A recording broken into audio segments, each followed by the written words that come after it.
নবী সাল্লাল্লাহু আলাইহি ওয়াসাল্লাম এশার নামাজ পড়েছেন। কিসের নামাজ? এশার নামাজ পড়ে কাবা ঘরের পাশে হাতিম আছে, কাবার হাতিম, হাতিমের উপর তিনি শুয়ে আছেন ডান কাত হয়ে। ডান কাতে শোয়া সুন্নাত। ডান কাতে শুয়ে আছেন, তন্দ্রা ভাব, পরিপূর্ণ ঘুম আসে নাই। নবীদের কিন্তু ঘুম নাই।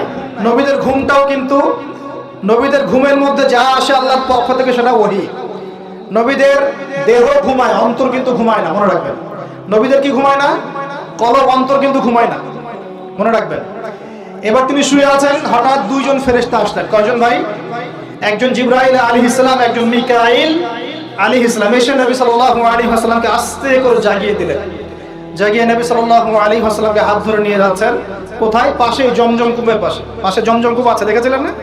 যারা হজমরা করে আসছেন হয়তো দেখতে পারবেন। এই জমজম আগের মতো তো আর নাই, একটা আইডিয়া পাবেন আর কি। জমজম কূপের পাশে নিয়ে গিয়ে নবী সাল্লাল্লাহু আলাইহি ওয়াসাল্লামকে আবার আস্তে করে শুইয়ে দেওয়া হলো। এই যে পুরো ঘটনাগুলো ঘটে যাচ্ছে না, এগুলো কিন্তু মুহূর্তে ঘটে যাচ্ছে। মানে এই পুরো বিশাল ঘটনা ঘটে যাওয়ার পর দেখা যাবে ওই অজুর পানি কেবল গড়িয়ে গড়িয়ে যাচ্ছে, এখনো শেষ হয়। মানে সময়কে নিয়ন্ত্রণ করে। পৃথিবীর সময়ের ফ্রেম আর আল্লাহ পাকের টাইম ফ্রেম এক নয়। আল্লাহ পাকের টাইম ফ্রেম টোটালি ডিফারেন্ট, আমাদের টাইম ফ্রেম আলাদা, মনে থাকবে। এখানে কিন্তু অনেক নাস্তিক অনেক প্রশ্ন করতে পারে। এবার শুয়ে দেওয়ার পর নবী সাল্লাল্লাহু আলাইহি ওয়াসাল্লামের বুকটাকে একদম এই গলার নিচ থেকে নিয়ে যেখানে লোম উঠে নাভি, এই নাভি পর্যন্ত চিরে দেওয়া হয়েছে জীবিত অবস্থাতেই, জীবিত অবস্থাতেই। এবার তার হার্ট, কলিজাটাকে বের করা হয়েছে। এই প্রথম ওপেন হার্ট সার্জারি নাম শুনেছেন কিনা? যে ওপেন হার্ট সার্জারি হচ্ছে। এবার এই কলিজাটাকে প্রথমে জমজমের পানি দিয়ে ধোয়া হয়েছে। কিসের পানি? জমজমের পানির মধ্যে শেফা আছে। যাদের অসুস্থতা আছে জমজমের পানিতে সূরা ফাতিহা ফু দিয়ে খাবেন, ইনশাআল্লাহ শেফা হয়ে যাবে, ইনশাআল্লাহ শেফা হবে। জমজমের পানিতে ধোয়ার পরে এর এই কলবটাকে, কলিজাটাকে ঈমান এবং হিকমতে পূর্ণ একটা পেয়ালা দিয়ে ধুয়ে দেওয়া হয়েছে। একটা পেয়ালার মধ্যে ঈমান নিয়ে আসা হয়েছিল এবং হিকমা, প্রজ্ঞা নিয়ে আসা হয়েছে। এটা রাখার পরে এই ঈমান প্রজ্ঞা দিয়ে ঢেলে এই পুরো জায়গাটা বন্ধ করে দেওয়া হয়েছে। কি রূপকথা মনে হচ্ছে? আমরা যে নিঃশ্বাস নিচ্ছি এটাই কি আল্লাহর অলৌকিকত্ব না? এই যে হার্ট আমাদের পাম্প করতেছে, যখন আমরা ছোট বাচ্চা ছিলাম ওই সময় থেকে নিয়ে এখন পর্যন্ত পাম্প করছে, পাম্প করছে। এক সেকেন্ডের জন্য কি থেমে গিয়েছিল? এটাই তো অলৌকিকত্ব। যে আল্লাহ আমাদেরকে বাঁচায় রাখতে পারেন, সে আল্লাহর পক্ষে এগুলো করা কি অসম্ভব কিছু? আচ্ছা, এবার নবী সাল্লাল্লাহু আলাইহি ওয়াসাল্লামকে একটা বাহনের মধ্যে উঠানো হচ্ছে। বাহনটার নাম বোরাক। কি নাম? বোরাক। এবার বাহনটা হচ্ছে গাধার চেয়ে একটু বড়, খচ্চর হচ্ছে একটু ছোট এবং একটু লম্বা দেহের, সাদা রঙের। কি রঙের? এবার নবীজি এখানে উঠতে যাচ্ছেন, বাহনটা একটু ফাপড় নিল, একটু ভাব দেখালো আর কি। ভাব দেখালো বোঝেন কিনা? ওই যে আপনার গার্লফ্রেন্ড আপনার সাথে যা দেখায় আর কি। আছে তো গার্লফ্রেন্ড, না ভাই? আলহামদুলিল্লাহ। তাহলে স্ত্রী তো দেখায়। স্ত্রী ভাব দেখালে সবর করতে হবে। কি করতে হবে? স্ত্রী ভাব দেখালে সবর করতে হবে, চুপ থাকতে হবে।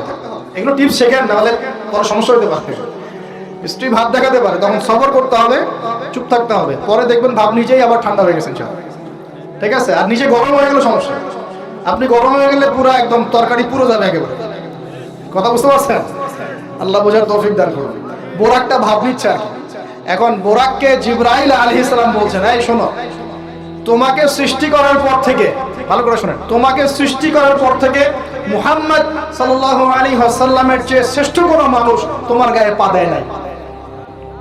বলেন আল্লাহু আকবার। বলেন আল্লাহুম্মা সাল্লি আলা মুহাম্মদ, আল্লাহুম্মা বারিক আলা মুহাম্মদ।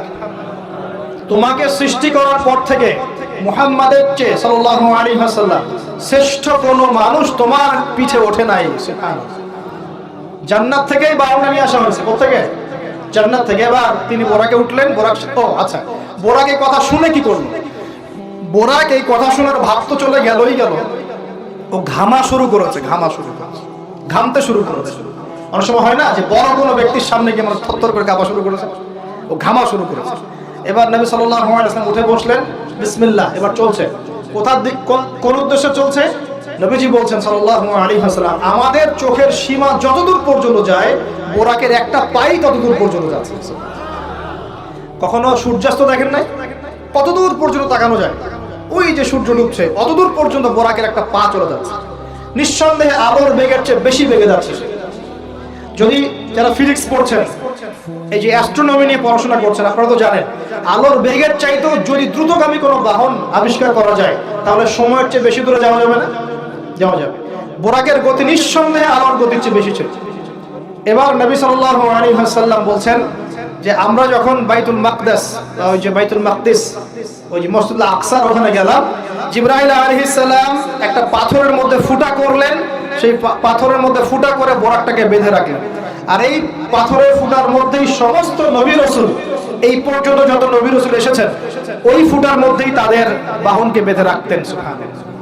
এবার নবীজি মসজিদে ঢুকলেন, ঢুকে দেখছেন একজন মানুষ নামাজ আদায় করছেন, একটু লম্বা গড়নের, ছিপছিপে দেহ, তো লম্বা, চুলগুলো কোকড়ানো কানের লতি পর্যন্ত। মনে থাকবে, চুলগুলো কোকড়ানো কি পর্যন্ত? তোমাদের মতো ছেলা নয় ডান বাম, কানের লতি পর্যন্ত চুল, ছিপছিপে দেহ, লম্বা, শানুয়া গোত্রের মতো। নবীজি বলছেন অনেকটা শানুয়া গোত্রের মানুষের মতো। শানুয়া গোত্র কারা একটু দেখে নিবা অনলাইনে। এখন নবী সাল্লাল্লাহু আলাইহি ওয়াসাল্লাম জিজ্ঞাসা করছেন উনি কে? জিবরাইল আলাইহিস সালাম বলছেন উনি হচ্ছেন নবী মূসা আলাইহিস সালাম। আল্লাহ কিভাবে এটা করলেন আল্লাহ ভালো জানেন, এটা আমরা ব্যাখ্যা করতে পারি না। নবী মূসা আলাইহিস সালাম নামাজ পড়ছেন, আরেকজনকে দেখলেন তার গড়ন কিছুটা মাঝারি ধরনের, চুলগুলো হচ্ছে সিল্কি মানে স্ট্রেট চুল, লম্বা এবং সোনালী রঙের। কি রঙের? সোনালী। এবং গায়ের কালারটা হচ্ছে সাদা এবং লালের মিশ্রণে গঠিত। নবীজি জিজ্ঞাসা করলেন উনি কে? তাকে বলা হচ্ছে উনি হচ্ছেন নবী ঈসা আলাইহিস সালাম। এবার নবী সাল্লাল্লাহু আলাইহি ওয়াসাল্লাম সমস্ত আম্বিয়া কেরামের সামনে চলে গেলেন এবং সমস্ত নবীদেরকে নিয়ে 2 রাকাত নামাজ পড়লেন। সুবহানাল্লাহ। নবীদের ইমাম কে? আমাদের নবী কাদের ইমাম? নবীদের ইমাম। সেই নবীর সুন্নাত পালন করতে আমাদের এত কষ্ট হয়, হ্যাঁ ভাই? লজ্জা লাগে? দাঁড়িয়ে রাখলে লজ্জা লাগে না? টাকটার উপর কাপড় তুলে লজ্জা লাগে? আস্তাগফিরুল্লাহ, আল্লাহ আমাদেরকে মাফ করুক।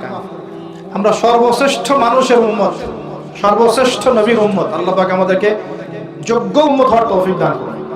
নবীজি নামাজ পড়লেন, নামাজ শেষ। নামাজ, ও আরেকটা কথা, আরেকজনকে নবীজি দেখলেন, তার অবয়ব সম্পর্কে তিনি বলছেন দেখতে হুবহু আমার মতোই। নবীজি বলছেন দেখতে হুবহু আমার মতোই। জিজ্ঞাসা করলেন তিনি কে? জিবরাইল আলাইহিস সালাম বলছেন তিনি হচ্ছেন নবীগণের পিতা ইব্রাহিম আলাইহিস সালাম। ইব্রাহিম আলাইহিস সালামের দেহের গঠন, চেহারা একদম আমাদের নবীর মতো ছিল। সুবহানাল্লাহ। হয়তোবা এই কারণেই, হয়তোবা আল্লাহ ভালো জানেন, আমরা কিন্তু দরুদে কার নাম পড়ি? নবীর নামের সাথে ইব্রাহিম আলাইহিস সালামের নাম পড়ি এবং তার জীবনীর সাথে আমাদের নবীর জীবনী কিন্তু হুবহু মিল আছে। আমাদের নবীজিকে হিজরত করতে হয়েছে, ইব্রাহিম আলাইহিস সালামকে করতে হয়েছে। ইব্রাহিম আলাইহিস সালামকে আগুনের পরীক্ষা দেওয়া লাগছে, আমাদের নবীকে বদরে উহুদে পরীক্ষা দেওয়া লাগছে, লাগে নাই? আমাদের নবীকে পাশে ছিলেন স্ত্রী খাদিজা রাদিয়াল্লাহু আনহা, ইব্রাহিম আলাইহিস সালামের পাশে ছিলেন স্ত্রী সারা এবং হাজারা আলাইহিম আসসালাম। মানে টোটালি মিল পাবেন আপনি দেখবেন টোটালি মিল আছে। ওইদিকে যাচ্ছি না আমি। এবার নামাজ শেষে নবী সাল্লাল্লাহু আলাইহি ওয়াসাল্লাম আবার বোরাকে উঠলেন। এবার বোরাক উপরে ওঠা শুরু করলো। এই পর্যন্ত যেটা এসেছে এটা হচ্ছে মক্কা থেকে জেরুজালেম পর্যন্ত। এটাকে বলা হয় ইসরা। এটাকে কি বলা হয়? ইসরা মানে নাইট জার্নি, মানে রাত্রেবেলা নৈশ ভ্রমণ। আর এবার যাচ্ছে এই বাইতুল মাকদাস থেকে উপরের দিকে, এটাকে বলা হয় মেরাজ, মানে ঊর্ধ্বে আরোহণ, ঊর্ধ্বগমন। ঠিক আছে? এবার প্রথম আকাশে যখন পৌঁছালেন, প্রথম আকাশে দরজা আছে, কি আছে? আর প্রথম আকাশ মানে আমরা যে তারা দেখি এগুলো কিন্তু প্রথম আকাশে। ঠিক আছে? প্রথম আকাশ মানে প্রথম মহাকাশ।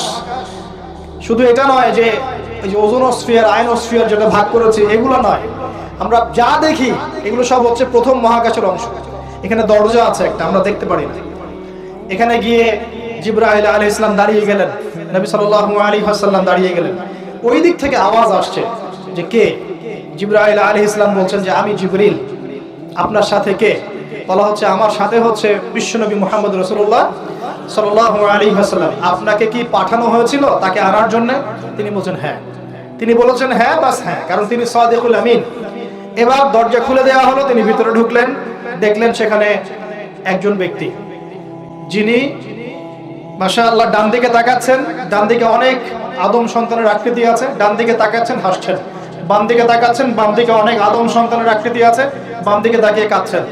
নবী সাল্লাল্লাহু আলাইহি ওয়াসাল্লাম বললেন উনি কে? তখন তাকে বলা হলো ইনি হচ্ছেন আপনাদের পিতা, আদম সন্তানদের পিতা আদম আলাইহিস সালাম। আদম আলাইহিস সালাম নবীকে দেখে সালাম দিলেন, আদম আলাইহিস সালাম নবীকে সালাম দিলেন, নবীও সালামের প্রত্যুত্তর করলেন এবং আদম আলাইহিস সালাম তার জন্য দোয়া করলেন, তিনি উঠে গেলেন আরো উপরে।